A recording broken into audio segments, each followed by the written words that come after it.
Are you making money on this operation? No.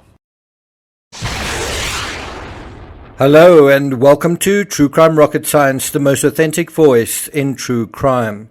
In the previous episode, we discussed the Fishy financial narrative, but there were some ordinary reasons why it was difficult to make money, why selling tickets to go down to the Titanic was a hard sell. In this episode, and there are going to be two today, I'm going to be illustrating in an accessible, easy to understand way precisely why it was such a hard sell. But before we get to that, if you haven't subscribed to the channel, please do. Thank you to the dozens, actually hundreds of you who have subscribed in the last few days. I really appreciate your support. I'm actually locked in a bit of a competition with another channel that's quite far ahead of me at the moment. If you're enjoying this episode, please like, share, leave a comment. You can also hit the thanks button, and as I say, look out for a second episode later today. And let's get started.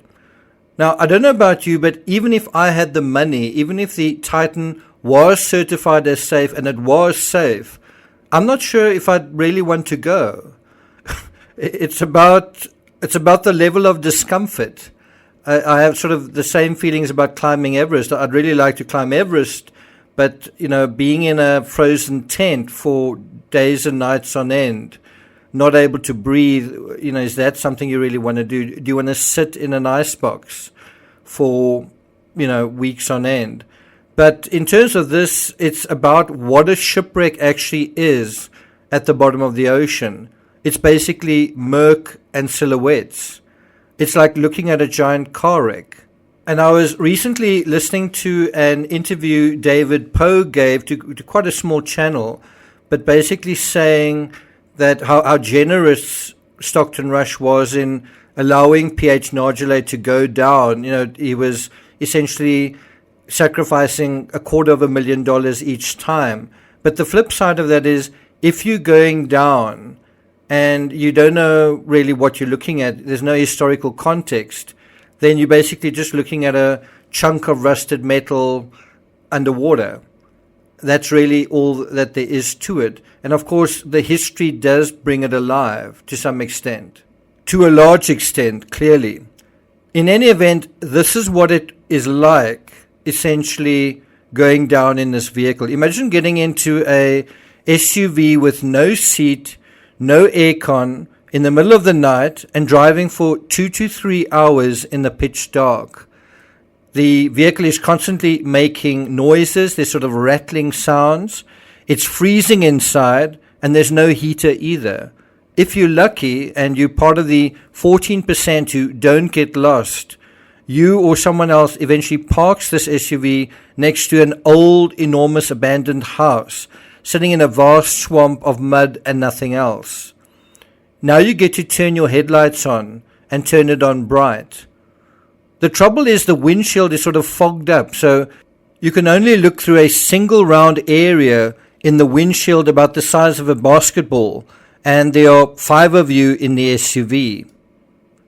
Now for the next 2 to 3 hours, you drive very slowly in the dark on what feels like flat tires, very slowly at like 3 miles per hour, around one side of the house and then the other side of the house.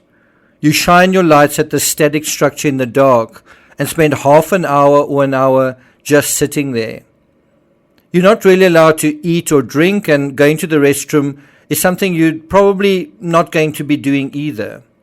Meanwhile, puddles of water are forming next to your butt, and drops of water are condensating. They're basically perspiring on the curved hull above your head, dripping on you every so often.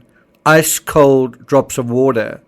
And you still have about a 3-hour ascent to make, again in the dark. At least you've got some music to listen to. Does that sound like fun? There's a reason more people have climbed Everest. It's because this definitely isn't everyone's idea of adventure. And even if you can say you've done something that not too many have done, and I think that is a big part of it, the prestige value attached to it. The fact that everyone's heard of Titanic, I actually went to, and you can kind of talk about it. It's sort of, you can give yourself a medal. but it also costs you about 5 times the price of going to Everest. And getting there and back, getting down to the Titanic and back, you don't really do anything. It's not as scenic and spectacular as the journey to Everest by a long shot. And so what you're doing is you're going into perpetual darkness, essentially, to have a look at a graveyard. I mean, is that really worth playing for?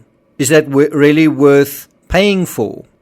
And so if you ask me, this is why it is quite a hard sell, like the actual idea of not only getting in the sub and the whole thing.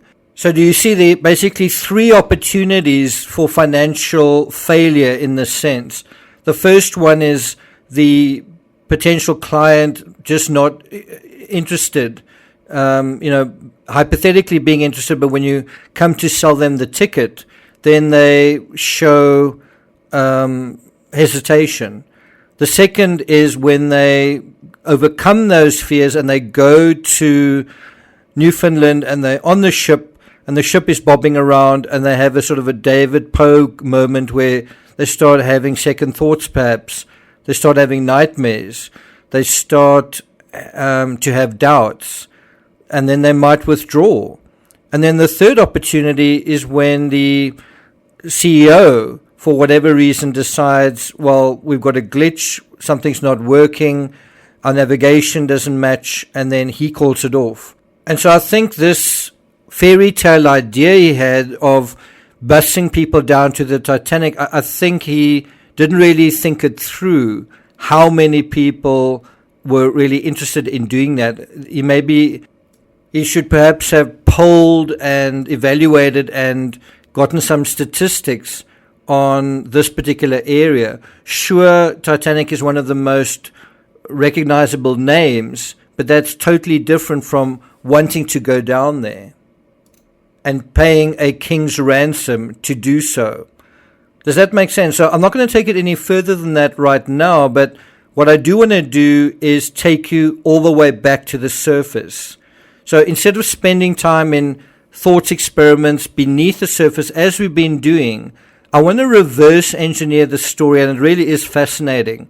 I want to take you to the thinking at the surface back in time, back in 1912, on the night Titanic hit that iceberg, and then even way before that, to Greenland, where the iceberg was actually born. It's going to be really interesting. Thank you for listening, and I'll see you guys next time.